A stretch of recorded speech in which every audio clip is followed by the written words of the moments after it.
Hi, Nathan. How are you doing? Good, thanks. I'm doing well.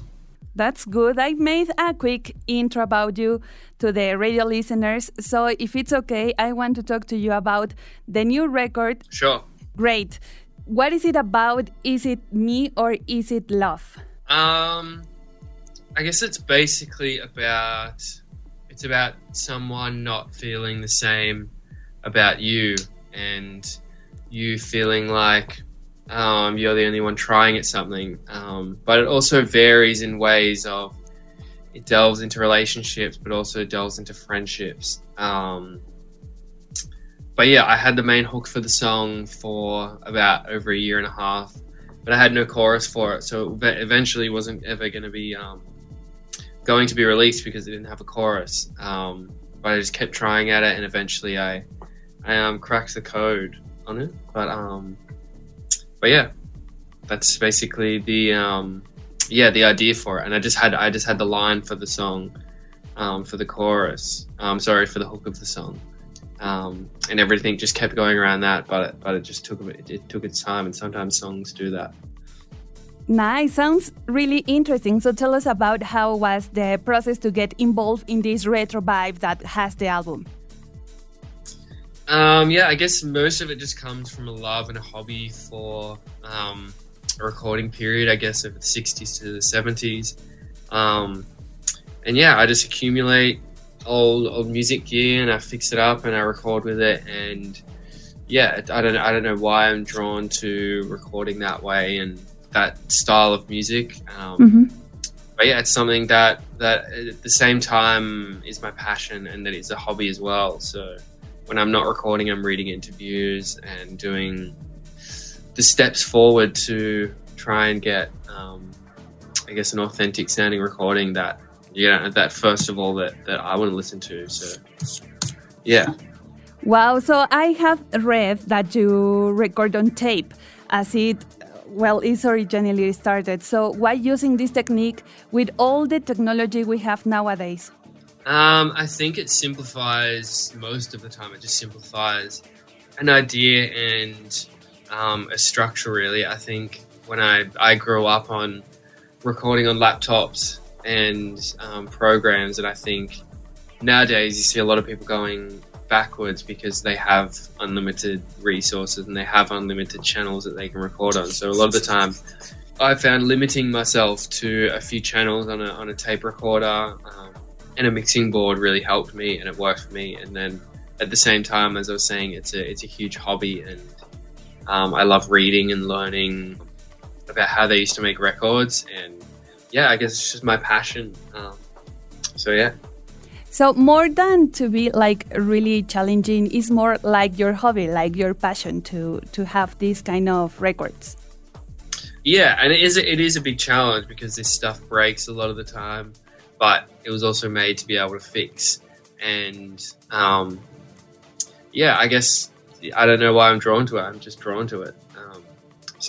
But at the same time, it does take a lot more time because you have to do things right and you have to get them right straight out of the gates. You can't really go back and tweak it and fix it. So, but I think it's a process that I really enjoy at the same time. I can notice that. So I have to ask you if you do all the music too, or you play the instruments and think about all the musical arrangements, or do you have your favorite collaborators? Because I love these parts that are instrumental in your songs. So I want to know if you are in charge of all of this, or you have these musicians to help you.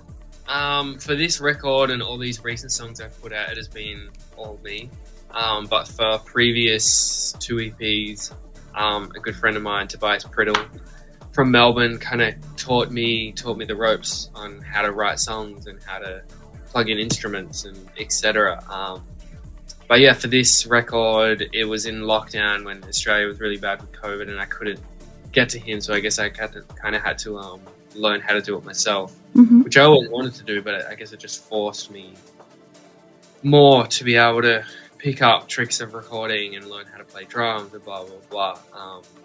But yeah, for about 4 songs on the new record, a friend of mine played drums, but for the rest of it, I recorded it and played all the instruments and then mixed it here as well. Um, so it's definitely a difficult process because I have to find ways of stepping back and listening, trying to listen objectively all the time, which can be tricky. But I guess at the same time, it's just the way I'm wired.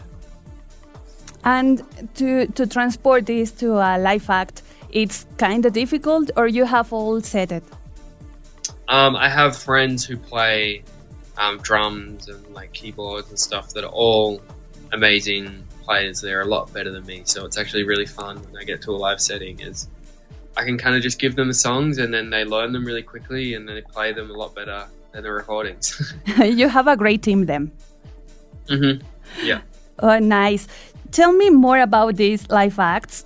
Tell me how it's being guessed by bands like Dayglow or Miami Horror. Oh, it's great. Yeah, I love playing with friends, really. I think that is the way that, a support tour usually will happen the most organically is when someone's putting on a tour like Dayglow or something and they want their friends on board to come on tour. So it's always a privilege. It's always just nice being able to share the love for music with other people just as passionate.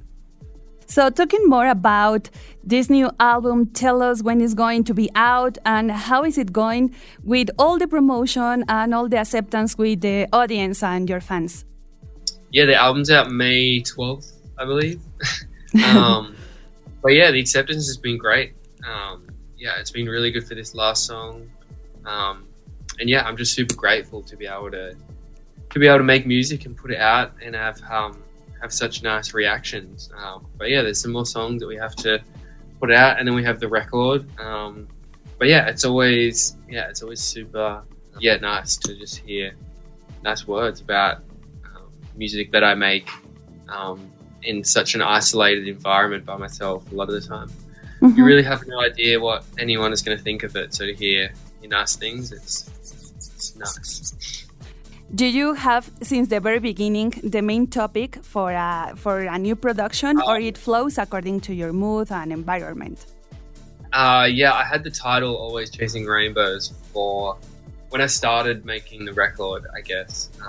And the title just reflects on, I guess, what a lot of musicians struggle with, of never being truly happy with the song and a production. But I think for me, I always try to spin it in a positive way. I always want to be chasing something else, and I think that will motivate me for hopefully the rest of my career and my whole life, really.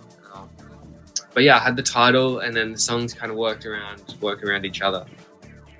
That's cool, because this is like a new chapter, I think, for your career and also for your music, no? To show the audience, your fans, the public, these new brand new songs, and show how it works nowadays, like after the pandemic. Yeah, definitely. And I think this being my first solo produced body of work, I'm equally excited to continue with the things I've learned from making this record, to be able to put it into future records. And I'm just really excited to record more music and showcase songwriting.